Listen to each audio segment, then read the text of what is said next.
वासियों, आज हम आपके सामने चर्चा करेंगे। मार्च 2020 के अंदर दिल्ली और पूरे भारत में लॉकडाउन की प्रक्रिया शुरू हुई। हिंदू शास्त्रों के हिसाब से हर जीव के अंदर भगवान का अंश होता है, लेकिन सड़क के ऊपर गाय, कुत्ता, बिल्ली, चूहे, आकाश में पक्षी, बहुत सारे अलग अलग तरीके के ये सभी लोग थे जो लॉकडाउन के अंदर एक बड़ा सवाल, वैसे तो ये हमेशा से उठता रहा है, लेकिन बहुत बड़े स्तर पर उभर के आया कि जब करोड़ों के रूप के अंदर ये जीव मारे गए, क्योंकि लोगों को घर से निकलना बैन था, लोग घरों के बाहर सज्जे में नहीं निकल रहे थे, तपती गर्मी थी, इनको पानी नहीं मिल सका, इनको खाना नहीं मिल सका। ज़्यादातर ये गाय वगैरह आपने देखा ही था कि कूड़ेदान वगैरह के आसपास होते थे, लोग अपने घरों के बाहर छतों पे वेस्ट फेंकते थे, उससे ये डॉग्स वगैरह खाना खाते थे। और सरकारी मशीनरी ऐसी कौन सी इस भारत सरकार में है, ये मैं जानना चाहता हूँ आज शब्दावली के माध्यम से, कि इन जीव्स के लिए सरकार ने, केंद्र सरकार की और दिल्ली सरकार की क्या योजनाएं रही हैं कि पूरे भारतवर्ष में, जैसे कई बार आंकड़ा आता है टीवी वगैरह में कि 8 करोड़ गायें हैं, कई बार कई आंकड़ा आता है 13 करोड़ गायें हैं, बहुत सारी गौशाला खुली हुई है, लेकिन गौशालाओं के बाद भी लवारिस गायें सड़कों के ऊपर घूमती हैं और आए दिन तस्कर के केस सामने आते हैं। कुछ लोग इन गायों को ले जाके गैर कानूनी रूप से अवैध से गौ को छी करते हैं। और ऐसी बहुत सारी चीज़ें सामने आती रहती हैं और चर्चाएं होती रहती हैं, कंप्लेंटें होती रहती हैं। और इधर रानीबाग थाना क्षेत्र के अंदर डॉग्स लवर की कुछ बात उभर कर आई है। 18 जुलाई को एक व्यक्ति ने किसी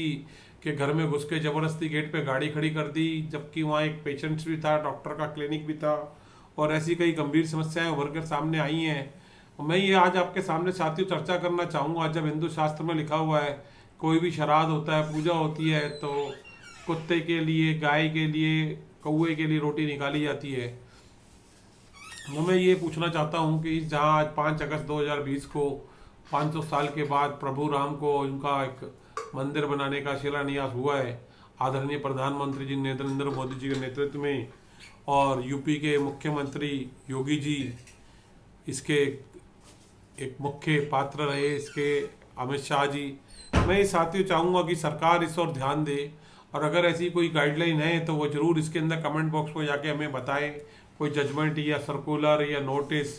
इन लोगों को खाना खिलाने का सरकार के पास, केंद्र सरकार के पास क्या प्रोविज़न है कि इनको खाना कौन देगा, या सड़क पे पड़े गंदे लोग खाना खाने का प्रोविज़न है इनके पास, या सरकार के पास कोई ऐसा डिपार्टमेंट है जो इनको खाना मुहैया कराता है, इन लोगों की दवाई का, दारू का इंतजाम करता है। सॉरी, दारू का मैं गलत कह गया, केजरीवाल जी से भी एक बार गलती हुई थी, जो इन एनिमल्स के लिए दवाइयों का प्रबंध करता है,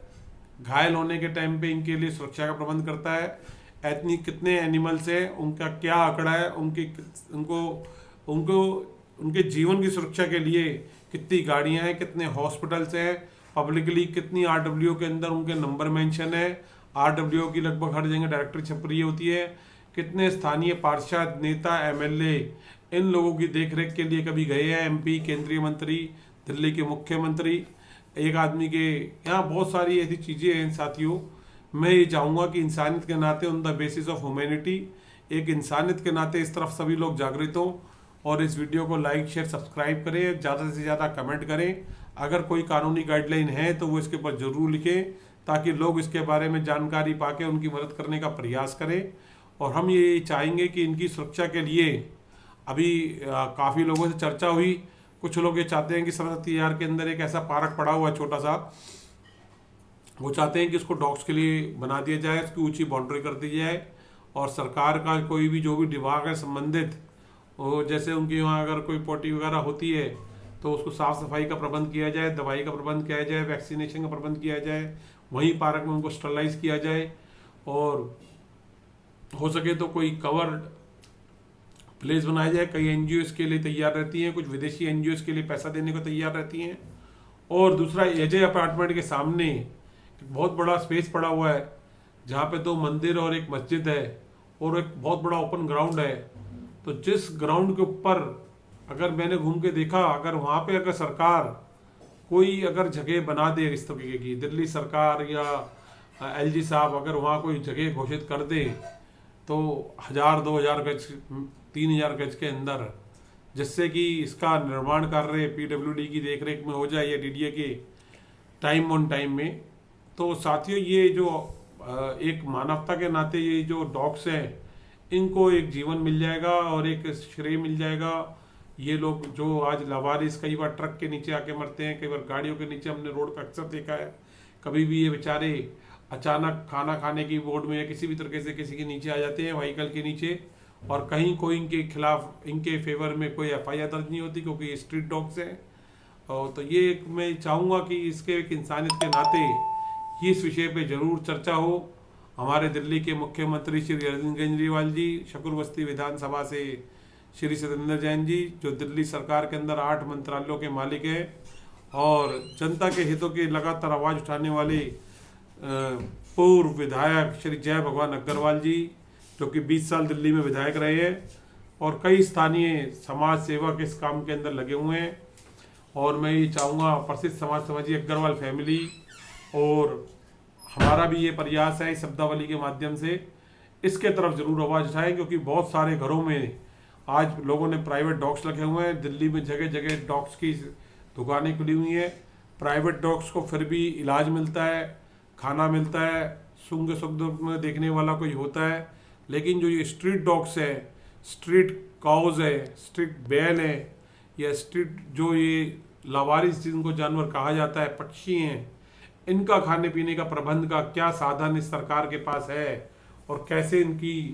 सुरक्षा की जा सकती है, मानवता के आधार पे मैं इस शब्दावली के माध्यम से दिल्ली के मुख्यमंत्री जी केजरीवाल जी से पूछना चाहता हूँ। जितने स्तर के ऊपर उन्होंने मोहल्ला क्लिनिक खोले हैं, क्या इन डॉग्स के लिए, इनके लिए क्या व्यवस्था है,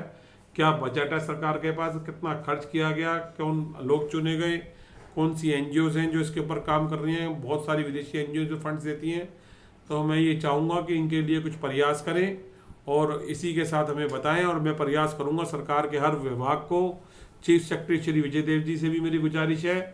और शकूरबस्ती के तमाम नेताओं से ये गुजारिश है कि वो इस आवाज़ को बुलंद करें और पूरी दिल्ली में और पूरे भारत के अंदर ये आवाज़ बुलंद हो सके। और हमारे देश की सबसे बड़ी सर्वोच्च न्यायालय भी,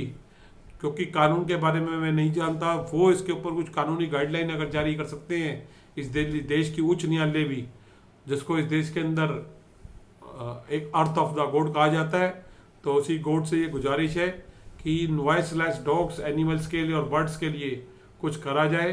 और अगर कुछ करा गया है पहले ऐसे, तो उसके बारे में जानकारी दी जाए ताकि हम उसका प्रचार कर सकें और लोगों तक आवाज़ पहुँचा सकें और इन लोगों की आवाज़ बन सके। इसे शब्द विराम देते हैं। जय हिंद।